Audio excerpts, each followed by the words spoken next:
welcome to the Psychiatry and Psychotherapy Podcast. I'm here to talk about getting rid of burnout, increasing job satisfaction, and feeling like an expert in what you do. One thing that created a lot of burnout and angst for me was trying to get continued medical education right at the last minute. So why not join the CME membership and do CME while listening to this podcast? Go to psychiatrypodcast.com, sign up, sign in, take the test, and the certification is emailed to you in seconds. So welcome back to the podcast. I am here with Stephen Kasparek. He is finishing up his master's, and we have been working for about 2 years on this episode. So we have gone back and forth. We've been exploring the meaning of life in the midst of looking at suicide. He's helped me prepare for a couple lectures I've given. So we've done a lot of digging into articles together and looking at things. And this is really like part 3 of the suicide series. It's going to stand alone. And we're going to look really at meaning and how meaning is related with suicide. So just as a way of introduction, I'm going to introduce, kind of go over what the highlights of episode 1 and 2 are. You can go back and listen to those if you haven't already in the future, but I think you could listen to this one straight through as well. So in episode 1, we talked about suicide being the 10th most common cause of death for adults, the second leading cause of death for people age 15 to 24. There are around 45,000 suicides per year in the US, and the rate of suicide is 11 to 14 per 100,000. It's been increasing a little bit recently. And if you look at some of the other countries, we're not the highest. In Central Eastern European countries like Scandinavia and Hungary, the rate is 27 per 100,000. And it's lower in some Latin American countries, Middle East, 6.5 per 100,000. So about 2/3 of suicide completers are male, and about 80% of those who complete had prior attempts. We know that ethanol abuse is common in those that commit suicide. There's a high rate of alcohol in the blood in a lot of suicide completions. We know that social support is really important, and the loss of social support is really hard. And I'm thinking about that especially in this season where we're sort of taken away from our families, our friends because of COVID-19. And sometimes being in close confinement, being in close quarters with an already dysfunctional relationship just kind of brings out the dysfunction even more. So social support loss is linked to suicide, and 90% of suicide completers had a major psychiatric disorder at the time of suicide. Greater than 1/2 were clinically depressed. We know that in the VA population, there's a high rate of suicide in those that use substances, alcohol, marijuana, opiates, cocaine, that kind of substances. The rate is as high as 75.6 per 100,000. Now remember, it's around 14 in the US. And for those who do not use substances, it's double of what the normal rate in the US is. It's 34.7. So in part 2, we really looked at the average rate of suicide being around 10 per 100,000. Now, if you think about that in terms of the amount of zeros and the amount of years that people live, it's around 1% of the population dies by suicide, maybe a little bit less.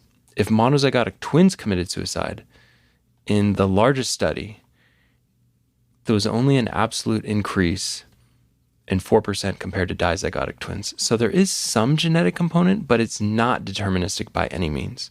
If you think about an absolute increase of 4%, if your genetic twin that was raised in a very similar early environment, a similar womb, which accounts for some aspects of it, similar environment early on, it's only a 4% chance that the other monozygotic twin will commit suicide above what it would be in a dizygotic twin. So if you have a lot of environmental factors early on, really difficult upbringing, trauma, stuff like that, that increases the risk of committing suicide about 4 times. So we're talking about from 10 per 100,000 people years to about 40 per 100,000 people years. So once again, it's not deterministic by any means. Even if you look at the genetic and the environmental, although both of them are important to look at, there seems to be this kind of trajectory as well with like, is treatment received? And specifically, we're going to be looking at meaning and how meaning changes. Now, we know that the suicide brain is a sick brain. And so there are changes in the brain, and probably in a future episode, I'll go over the changes that occur in the brain. But there are multiple studies on autopsies of these brains, and they don't look like a healthy human brain. So there is pathology that has gone on, sometimes for years, untreated mood issues, untreated psychiatric issues. And we know that most suicides do not have ongoing treatment. They're not currently seeing, a psychiatrist or a therapist. Upwards around 2/3 in one study were not in any treatment for the past big chunk of time. Okay, so that kind of left us off where we're going to start here in this episode, and we're going to be talking about meaning, and we're going to be talking about how choice plays into this. And one of the things I mentioned in a previous episode that I'll highlight here is that people who are convinced that they do not have free will, that they do not have choice, are more likely to cheat. They're more likely to conform to social norms. They have reduced helping behavior, increased aggression.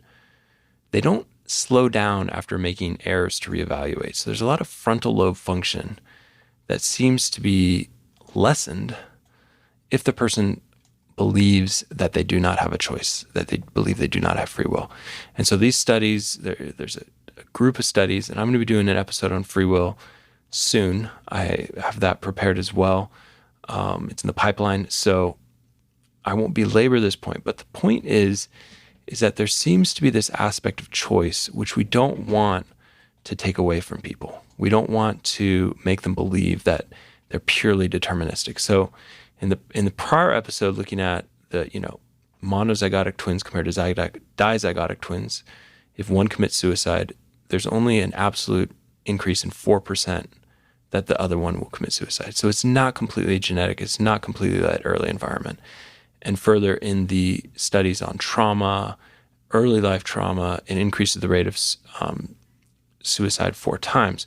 But it's not deterministic. 4 times is like, once again, it's a couple percentiles of absolute increase in suicides. So that all being said, we come to this episode on meaning. And Stephen, what got you kind of excited about this as you were reading through the literature? Before we get into the details, let me just pick your brain on that. Sure, absolutely. So I first learned about locus of control and meaning in life while doing a lit search for key factors in suicidality.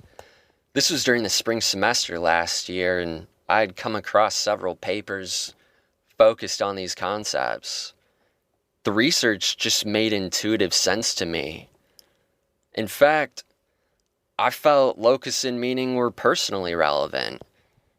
I realized these were the same things that have allowed me to appreciate the opportunity I've been given to be a student here at Auburn. Furthermore, they've been the same things that have given me perspective and kept me focused on my goal of becoming a physician. Really, overall, just appreciating the moment. Yeah, and there, when we go through life, we find that there's meaning that pulls us through things. And I go back to some of what Viktor Frankl talked about. Viktor Frankl is one of my favorite things to talk about. Did a whole episode on logotherapy, part of the Therapeutic Alliance series.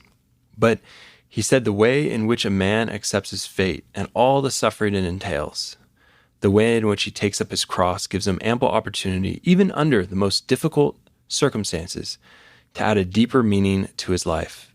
It may remain brave, dignified, and unselfish, or in the bitter fight for self-preservation, he may forget his human dignity and become no more than an animal. He was talking about in the concentration camps how he would see people serving their brothers, serving their sisters in the midst of all the suffering. They were not purely thinking about their own survival, and how that meaning that they had actually allowed them to survive. That meaning of the brotherhood, of the sisterhood, of sacrificing together, of looking out for each other. So that's helped you in your journey. Absolutely. So certainly, although I'm fortunate in not being able to relate to a lot of those specific circumstances you had mentioned, I think in the manner in which anybody's life unfolds, there are a number of twists and turns. And really just kind of speaking about my life specifically, I find myself as a student here at Auburn University in a pre-medicine master's program, and really just consider myself very fortunate for a lot of the opportunities, including this one, that I've been given over the past couple of years. So from those opportunities, I've derived a substantial amount of meaning. And that's really what I would say initiated my interest in this topic. Yeah. So maybe let's get into the meat a little bit. So Stephen, with it in mind that it's been helpful for you in your journey, like as we kind of look at the data of suicide, and we started looking at like that the suicide rate has been increasing. What did you find about how it's been increasing? Right. So as far as suicide's rate of increase over the past 10 years, from 1999 to 2018, that rate increased 35%. In 1999, the suicide rate per 100,000 individuals was 10.5. And in 2018, that had risen 35% to 14.2. And as you had mentioned, Dr. Pewter, in the introduction, so suicide, it's now the second leading cause of death for ages 10 to 34. And then it's the fourth leading cause of death for the age groups 35 to 54. And I mean, when you really kind of think at what parts of our community is represented by those age groups, really what's being robbed of our communities is that exuberance, that optimism for the future of the youth. But then it's also suicide's robbing our communities of that steady foundation and a strong sense of productivity from those members of our community that are in a little bit older of an age group. Yeah. I think about, just the daily or the frequent discussion I have with patients who lose someone that they love to suicide. I had one of those patients today, and sitting with her lament of this close friend of hers and thinking about just all of the people in this person's family that are going to be touched by that. It's a lot. So it's an important topic to discuss and to sort of think about like what can be done. And I'm hoping that we can draw out some aspects that maybe people haven't talked about that much. Like, I don't think I ever read this in the textbooks when I was going through psychiatry residency or medical school. So let's talk about this 2009 Avid Wilczek article. Well, absolutely. So in her study, Aviad Wilczek, she really wanted to elucidate factors pursuant to suicide that can be used in what's referred to as a salutogenic model. And so essentially, this is a model that emphasizes cultivating wellness and resilience to stress. this is something that's really substantially different than traditional models of suicide. And so traditional models have a tendency to really focus on avoiding certain risk factors and really just preventing pathology. So Aviad Wilczek in her 2019 study had certain goals as far as elucidating these factors for use in her model. And in particular, she studied the relationship between locus of control and suicidal tendency. Her goal was to discern whether meaning in life acts as the connection between the covariance in locus of control and suicidality.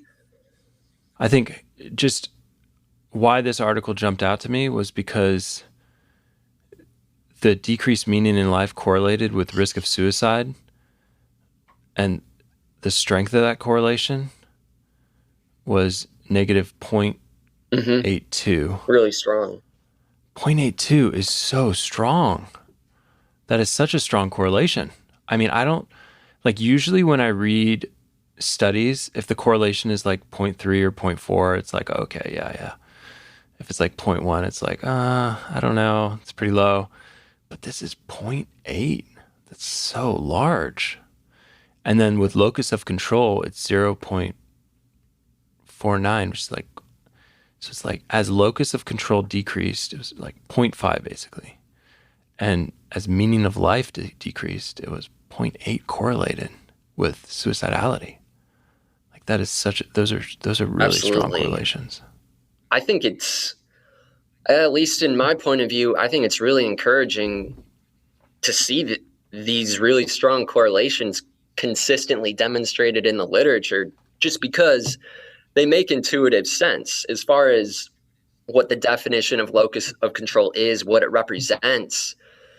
So you have an internal locus of control whereby an individual believes that the outcomes in their life and the circumstances in which they live are the results of that person's actions. And then on the other side of the spectrum is an external locus. That person essentially believes things happen to them. They believe whatever outcomes exist or occur in that person's life has nothing to do with that person's effort. And so when you see really strong correlations between something like locus of control, where we're essentially looking at how much a person believes they're in control of their environment, and that strong correlation with suicide, it just makes intuitive sense. Yeah. And I like how you defined internal locus of control. And a lot of people who I talk to are very suicidal. They don't believe that they can make their situation better. They don't believe that they can do anything, make any changes, make any choices that would get them out of the situation that they're in. And, you know, I think we talk so much in psychiatry about this is genetic or this is your environment. And that, I think that's an important contributor to different mental illnesses and to, you know, suicide to some degree. But there is this huge gap where, like, this is the message for someone who's struggling with suicide, is like, hey, you can make some choices, you can find meaning, you don't have to stay stuck. You know, I almost hear this episode, if like a family member lost someone to suicide and they listen to it, it might be hard to listen to. Like it's almost like when the family has someone who commits suicide, it's like sometimes the most soothing thing is to talk about the sick brain and how some people, you know, autopsy studies show that the brain does have some damage that's happened over the course of, you know, their mental illness that's led to this behavior. But for someone who's struggling in the midst of suicide, talking about the importance of not conceding to their environment, that their environment will shape them, you know, and finding meaning, right? Finding meaning in the midst of life and their Absolutely. struggles. I think it's really important. Let's talk just to kind of deepen what this actually means, because sometimes when I see these strong correlations, I'm like, okay, what does this really mean? Like, what are we talking about? The risk of suicide. So they measure the risk of suicide using the clinical index of potential suicide. And I want to read some of those questions just because I feel like it'll give you an idea for like what we're talking about here. Okay, so they're rating this on a Likert scale, 0 to 4, where 4 is severe, 0 is none. And the questions are like, do you ever feel sad or depressed? If there's any part of your day when you feel worse, best. Do you have crying spells or feel like it? How have you been sleeping? Is there sleep disturbance? Is there decreased appetite? Is there decreased libido? Is there weight loss? Is there like bodily symptoms like constipation? Is your heart beating fast, like tachycardia, fatigue? How tired are you? Confusion, which is kind of looking at maybe dissociation or just disconnection. And then psychomotor retardation. Have you slowed down the way that you usually do things? So those are some of the questions that they ask to sort of gauge how suicidal someone is. Do you have anything you want to add to that?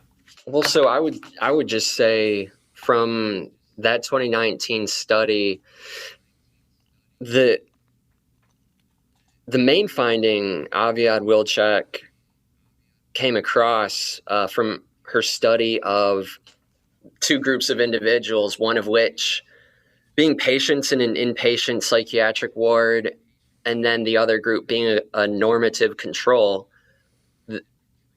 I think the most significant finding Aviad Wilczek came to was that meaning in life indeed does act as a mediator for this really strong negative correlation between locus of control and suicidal tendency, as measured according to that clinical scale you just mentioned. And so specifically, a higher locus of control, basically a locus of control that is more internally oriented, correlated with higher meaning in life. And then higher meaning in life then correlated with lower potential suicide.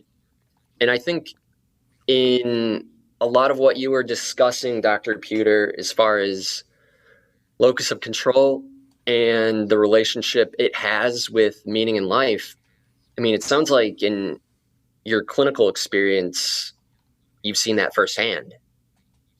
Yeah, absolutely. I mean, fortunately, I've not seen a lot of people right before they commit suicide. I think that's very limited in my experience, because I think most people who actually complete suicide are usually not in treatment.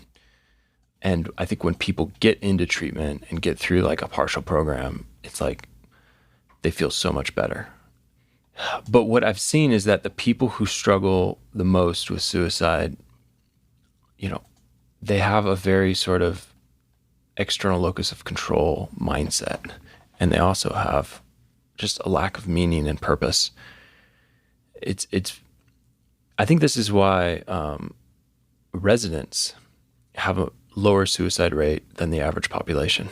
It's about a third in one study. And I think it's because in medical residency, although it's incredibly hard, like the hours are extensive, 80 plus hours a week. I know it's supposed to be 80, but sometimes it goes above. And the stress of people dying around you and the interpersonal conflicts, it's just a very stressful time, especially the first 3 months. The first 3 months do have a higher suicide rate than the rest of the residency.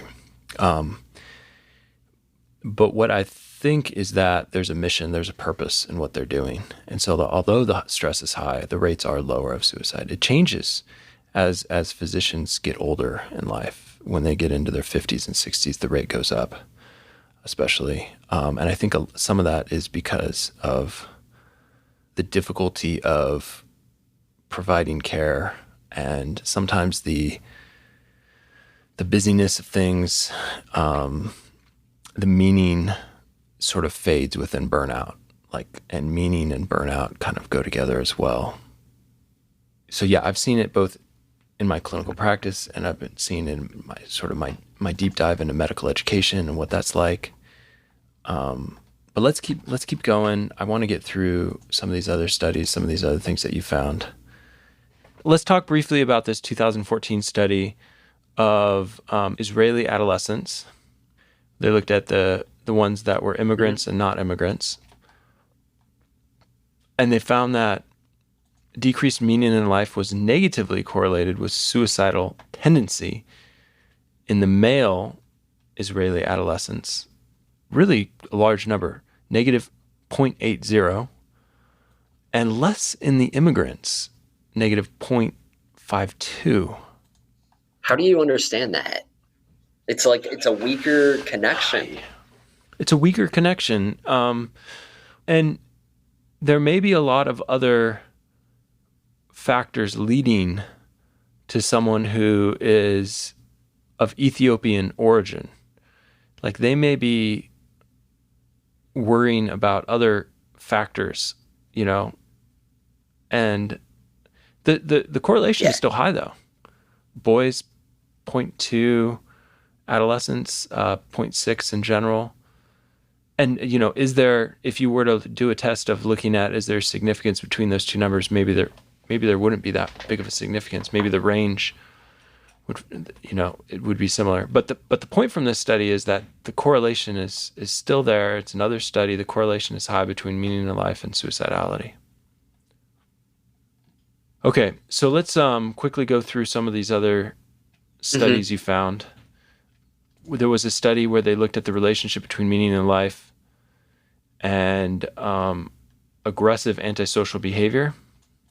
Brasali, 2012.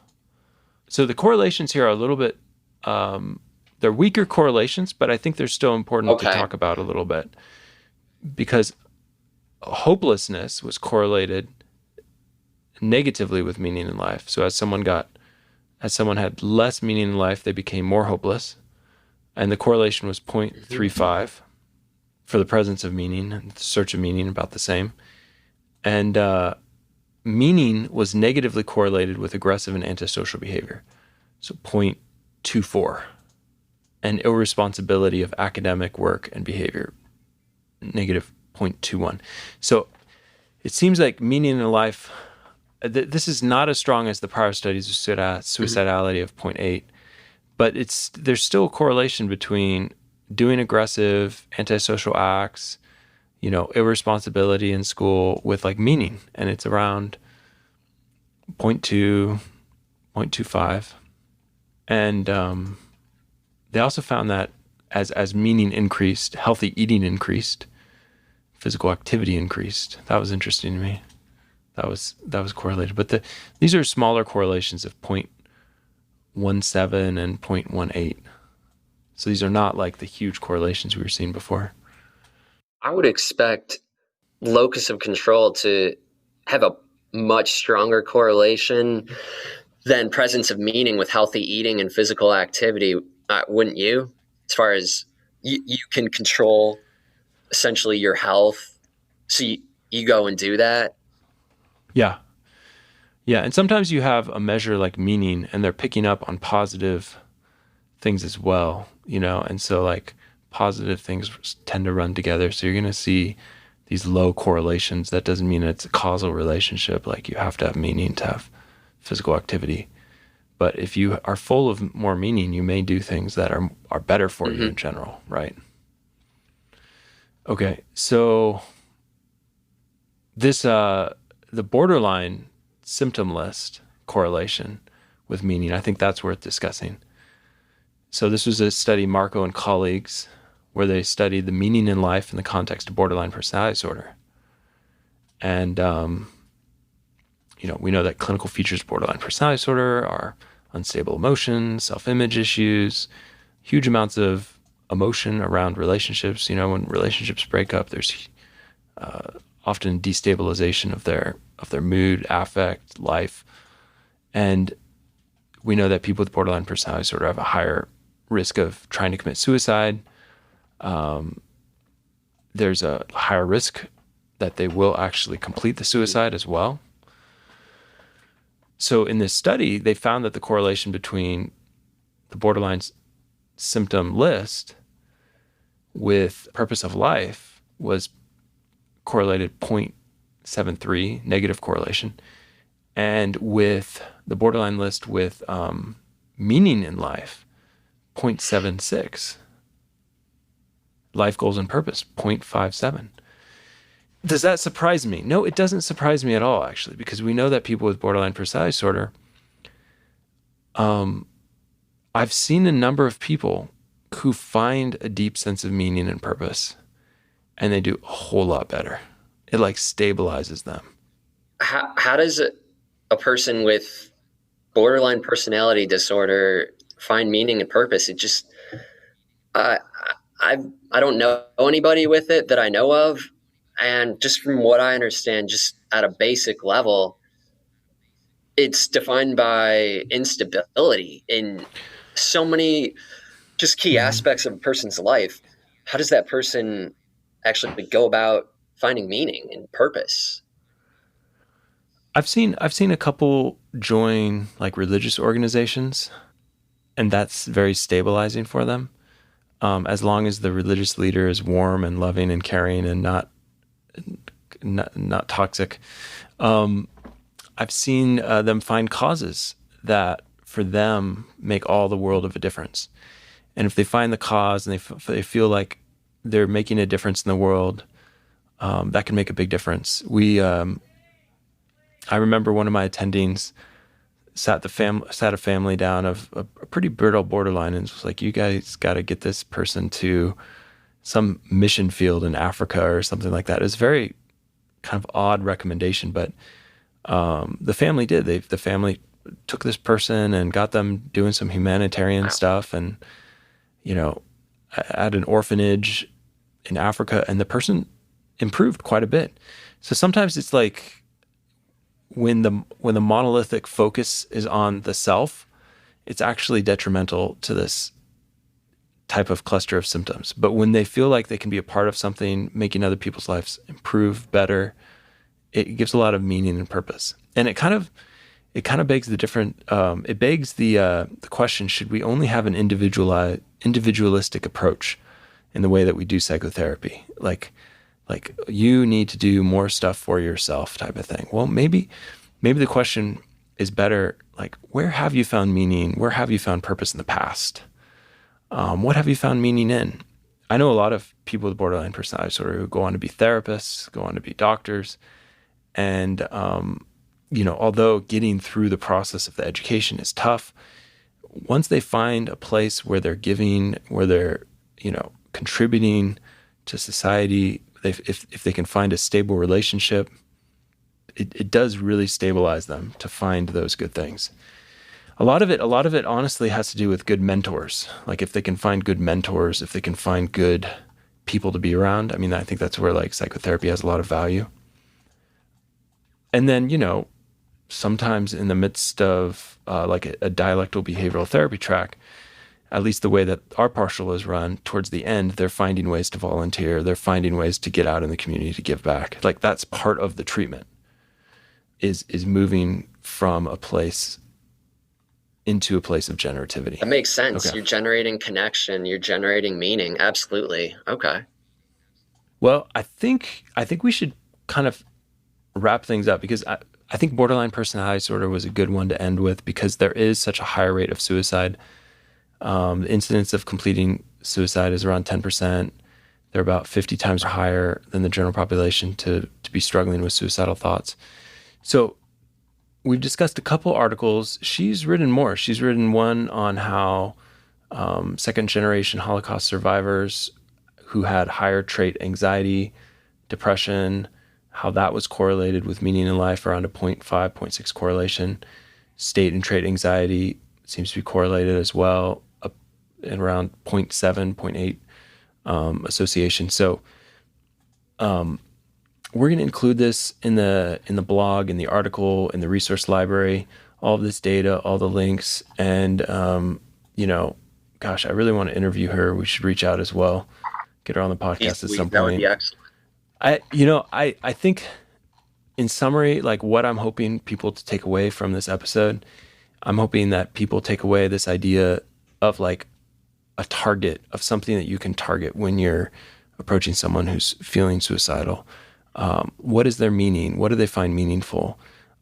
What is their locus of control?